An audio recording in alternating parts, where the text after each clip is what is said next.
que nos ocupa hoy en día, por supuesto que me parece que tiene que concretarse en el hecho de contar con un instrumento único de identidad y, por supuesto, con un único órgano responsable, ya sea, como decía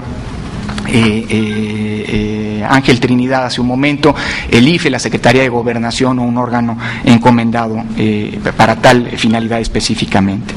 Sin embargo, y esto lo vinculo con las reflexiones anteriores, esto conlleva la creación de un instrumento único de identidad, conlleva una premisa en toda la línea, al menos en dos aspectos. En primer lugar, la necesaria e incuestionable calidad técnica, y aquí involucro todos los mecanismos de seguridad a los que Ángel Trinidad hacía referencia, sobre los que un instrumento de esta naturaleza tiene que edificarse, justamente en la misma medida en la que hace 20 años se construyó por primera vez el padrón electoral que hoy está vigente. Y en segundo lugar, el segundo aspecto es el que tiene que ver, ya que hago un énfasis particular, en el blindaje político y social que debe tener este instrumento. Estos dos elementos, la calidad técnica por un lado y este blindaje político al que hago referencia, son el fundamento de la certeza sin la cual un instrumento de esta naturaleza está condenado al más rotundo fracaso. Por supuesto que estamos involucrando y estamos hablando del derecho a la identidad como un derecho fundamental que inevitablemente, digamos que con estos mecanismos se busca proteger. Sí, pero el derecho a la identidad requiere de una base de certeza y de confianza para poder ser ejercido plenamente. Y este blindaje político al que hago referencia supone el acuerdo más amplio posible entre los actores políticos y sociales. Y no hago referencia solamente a todo el aspecto, digamos, natural y a sus derivaciones, digamos, de que un Estado que sea digno de llamarse tal, necesita un instrumento de identidad, una base de datos, un registro ciudadano, pues en suma. Si no hago referencia, y consecuentemente todas las utilizaciones en cuestiones de seguridad, en cuestiones de, digamos, simplificación de las distintas bases de datos, el uso para, como, digamos, los registros de salud, etcétera, etcétera. Estoy hablando de un acuerdo que inevitablemente subyace al uso de la cédula de identidad o credencial para votar, como se llame, para los fines electorales en estricto sentido.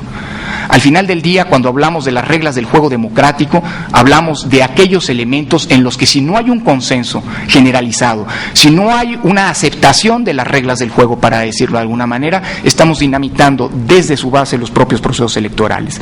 Y este amplio consenso no puede ser sino el resultado de una construcción conjunta, aunque suene obvio.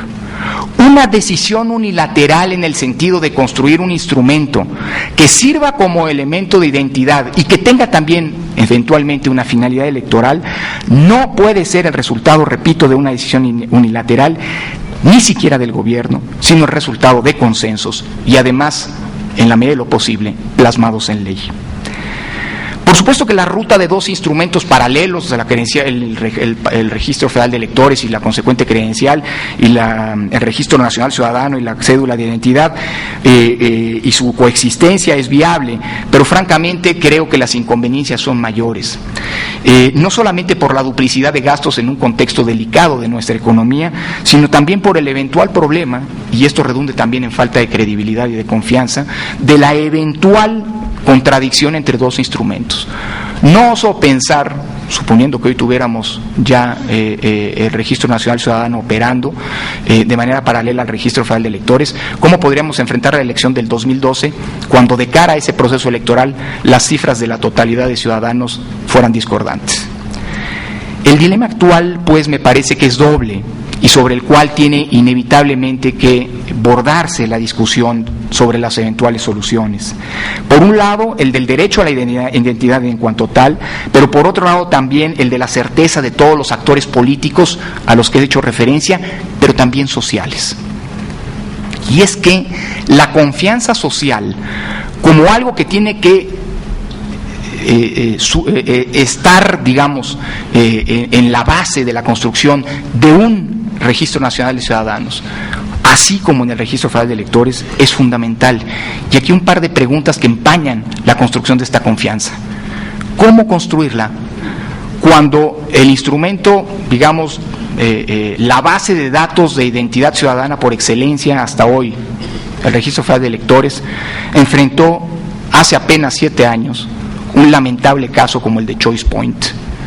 ¿Cómo enfrentarlo cuando hace apenas algunos meses nos enteramos por un diario de circulación nacional que en Tepito se puede conseguir no solamente la base de datos de Telmex o la base de datos de algunas otras instituciones públicas y hasta privadas, sino también la del Registro Federal de Electores? Y además con una diversidad de opciones brutal. ¿Quiere nada más de un distrito? Se la damos por distrito. ¿Quiere la de su sección electoral? De sección electoral. ¿Quiere la nacional? Se la damos así. ¿Cómo construirla? Cuando además inevitablemente, y desde mi punto de vista con una falta de sutileza en términos, y sobre todo una falta de comunicación adecuada, se ha justificado, se ha planteado la construcción del instrumento del Registro Nacional de Electores y de la cédula de identidad, en un contexto en el que nuestro país lamentablemente ha sido señalado por organismos internacionales de protección de derechos humanos como un país en donde el tema de los derechos fundamentales no está desafortunadamente resuelto y enfrenta una crisis. ¿Cómo construir confianza social?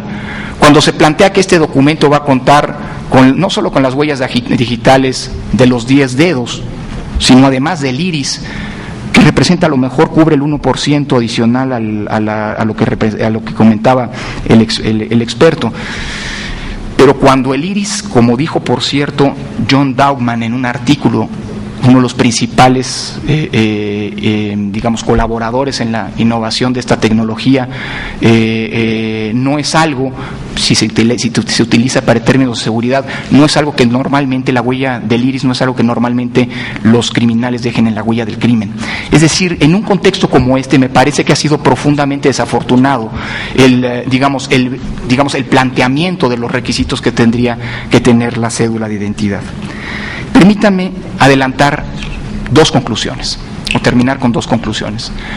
Una que tiene que ver, digámoslo así, con el estado actual de cosas y concretamente con el Registro Federal de Electores, sin hacernos cargo de todo el debate de la cédula de identidad.